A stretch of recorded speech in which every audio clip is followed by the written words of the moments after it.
नमस्कार दोस्तों अभी दिल्ली हाई कोर्ट के जस्टिस यशवंत वर्मा काफ़ी सुर्खियों में बने हुए हैं। कारण है क्योंकि जब 14 मार्च 2025 को उनके स्टोर रूम में आग लगी, उन्होंने फायरमैन को बुलाया तो वहां देखने को मिलेगी 500 के काफ़ी बंडल देखने को मिले। वहाँ तकरीबन बताया जा रहा है कि न्यूज़ रिपोर्ट के अनुसार 15 करोड़ के आसपास थे। वहीं अगर जब जस्टिस यशवंत वर्मा से इसके बारे में पूछा तो उन्होंने कहा कि स्टोर रूम में उन्होंने या उनके परिवार वालों ने कभी भी कैश नहीं रखा है और उनके खिलाफ साजिश रची हुई है। मतलब उनका कहना है कि एक जज के खिलाफ किसने साजिश रची हुई है। अगर सोचो वहाँ आग लगी नहीं होती तो वो साजिश धरी की धरी रहती है।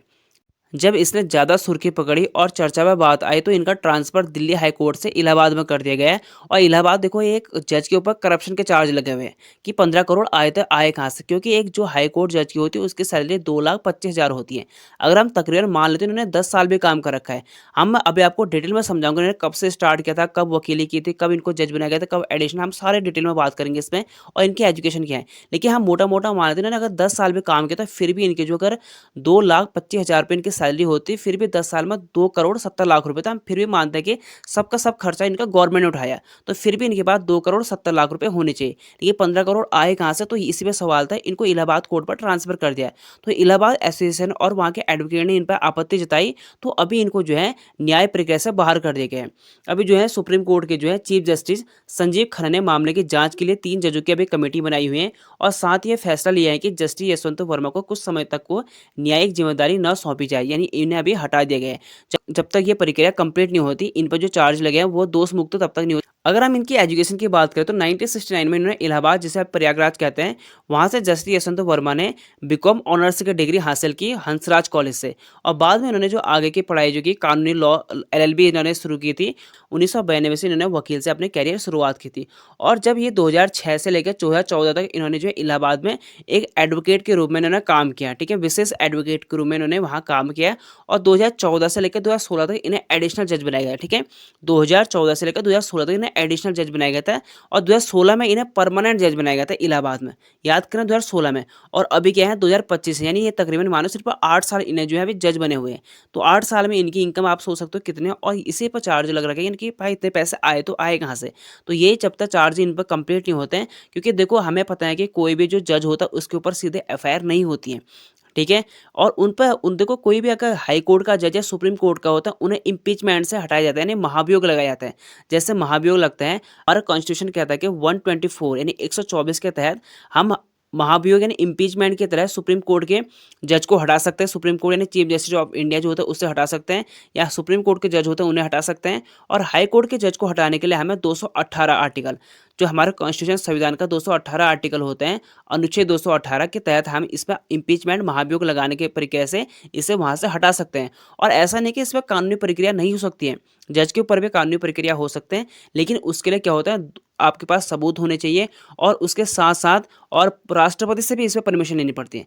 राष्ट्रपति के साथ साथ अगर राष्ट्रपति को लगता है कि ये दोष सिद्ध हो गया इसका, जो इसने करप्शन कर रखा है, कोई भी दोष कर रखा है, तो तब जाके उसमें कानूनी कार्रवाई और एफआईआर हो सकती है, नहीं तो पहले नहीं हो सकती है। ठीक है, अगर हमने सुप्रीम कोर्ट के जज को हटाना है तो ये इंडियन कॉन्स्टिट्यूशन के अनुसार आर्टिकल 124 में इसका उल्लेख किया गया है। अगर हमने हाई कोर्ट के जज को हटाना है तो वो इंडियन कॉन्स्टिट्यूशन में आर्टिकल 218 के तहत उसमें उल्लेख किया गया है, इनको हटा सकते हैं।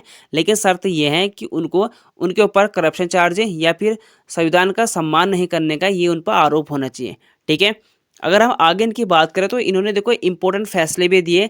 जैसे अगर हम इनकी बात करें तो जब यशवंत वर्मा 2018 में इलाहाबाद हाई कोर्ट के जज थे तो उस वक्त एक केस था डॉक्टर कफील खान को जमानत देने पर, क्योंकि 2017 में उत्तर प्रदेश के गोरखपुर के कथित तौर पर एक अस्पताल में ऑक्सीजन की आपूर्ति बाधित होने पर 60 बच्चों की मौत हो चुकी थी। और उस वक्त डॉक्टर कफील खान पर चिकित्सा लापरवाही आरोप लगाने पर 7 महीने की इस पर जेल हुई थी, यानी 7 महीने की हिरासत थी। उसी पर जस्टिस वर्मा ने डॉक्टर खान को जमानत देते हुए कहा कि ऑन रिकॉर्ड ऐसा कोई भी सामग्री नहीं मिली है जिससे यह बात साबित हो सके कि याचिकाकर्ता यानी कफील खान ने चिकित्सा लापरवाही की, और उनको इस फैसले ने चिकित्सा जवाबदेही, सरकारी लापरवाही और मानवाधिकार के मुद्दे पर लोगों का ध्यान खींचा था, क्योंकि उस वक्त उन्होंने बोल दिया था कि उनको बाइज्जत बरी कर दिया था और उन पर कोई भी केस नहीं लगाया था। उनसे कह दिया था कि इसमें जो है डॉक्टर कफील खान की कोई गलती नहीं है और उनकी कोई लापरवाही नहीं है। उनका कहना था कि इस पर जो है चिकित्सा जवाबदेही दे और सरकार की लापरवाही है इसमें, यानी इन्होंने सीधे सीधे जो वहाँ पर डॉक्टर था उसको बाइज्जत इन्होंने बरी करके उसको जमानत दी थी। तो ये सबसे बड़ी सुर्खियों में थी। और उन्होंने काफ़ी ईडी से संबंधित फैसले दिए और एक बार तो इन्होंने कांग्रेस की एक याचिका खारिज कर दी थी, क्योंकि कांग्रेस पार्टी को इनकम टैक्स डिपार्टमेंट ने 100 करोड़ से ज़्यादा बकाया टैक्स का वसूली करने के लिए नोटिस भेजा था। लेकिन इन्होंने जो क्या कर दिया, इन्होंने पूरी याचिका खारिज कर दी कि ये सारा का सारा जो इस पर काम करेंगे इनकम टैक्स वाले करेंगे, इस पर जो है कोर्ट का कोई लेना देना नहीं है। और पूरा इन्होंने जो याचिका खारिज कर दी थी, वो भी काफ़ी सुर्खियों बनी हुई थी। और एक बार दिल्ली आबकारी विभाग में 2022 में शराब घोटाले से संबंधित इन्होंने फैसले दिए थे, तो इनके काफ़ी फैसले जो कंट्रोवर्शियल भी रहे थे। और आपने एक बार महाराष्ट्र में देखा ही होगा, एक लड़के गाड़ी चलाते वक्त एक की शायद एक्सीडेंट में मौत कर दी थी उसने, और जब जज ने उससे सिर्फ एक आगे 300 पन्ने का एस्से लिखकर और कहा कि उसे ट्रैफिक रूल के आप नियम सीखो, नहीं तो आप सोचो यार, एक ही जान चलेगी, आप उसे सिर्फ 300 पन्ने का एस्से लिखने के लिए दे रहे, खत्म हो गया आपका।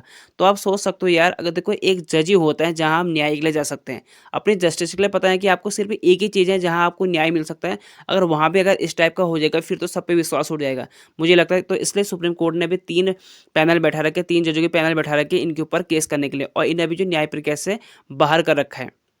देखो ऐसा नहीं है कि इससे पहले कोई भी जज के ऊपर ये चार्ज नहीं पड़े हैं। सुप्रीम कोर्ट ने एक बार 1991 में एक फैसला दिया था, जब मद्रास हाई कोर्ट के पूर्व चीफ जस्टिस थे वीर स्वामी के खिलाफ भ्रष्टाचार की शिकायत दर्ज किए थे, लेकिन अभी तक का रिकॉर्ड है कि कोई भी दोष सिद्ध साबित नहीं हो पाया है।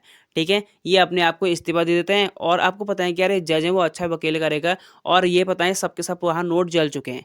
मैं अभी आपको वीडियो दिखाऊंगा, आप उस वीडियो को भी देख सकते हो। पहले आप इस वीडियो को ही देखिए, ये आप वीडियो में देख सकते हो, सब के सब नोट चले पड़े हैं वहाँ।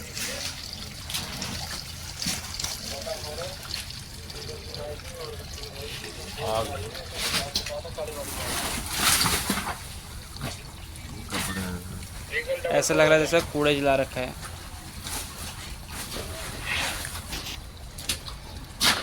ये भी लिया, महात्मा गांधी में आग लग रही है भाई। आपने वीडियो देखी कि सबके सब नोट जल चुके हैं, और इनका कहना भी है कि इन्होंने एक्सेप्ट नहीं कर रखा कि मेरे खिलाफ साजिश हो रखी है। अगर वो खुद कह रहे हैं कि मेरे खिलाफ साजिश हो रही है, तो लास्ट में आपको देखना कि ये दोष मुक्त निकलेंगे, बेकसूर निकलेंगे। वो हर बार होता है, इस बार भी ये होगा। तो ये छोटी सी इन्फॉर्मेशन तो आई होप आपको अच्छी लगेगी। अगर वीडियो अच्छी लगी तो वीडियो को लाइक जरूर करें, चैनल को सब्सक्राइब करें, ताकि आने वाले आपको पल पल के अपडेट आपको नेशनल इंटरेस्ट से मिलते रहेंगे। Thank you for watching.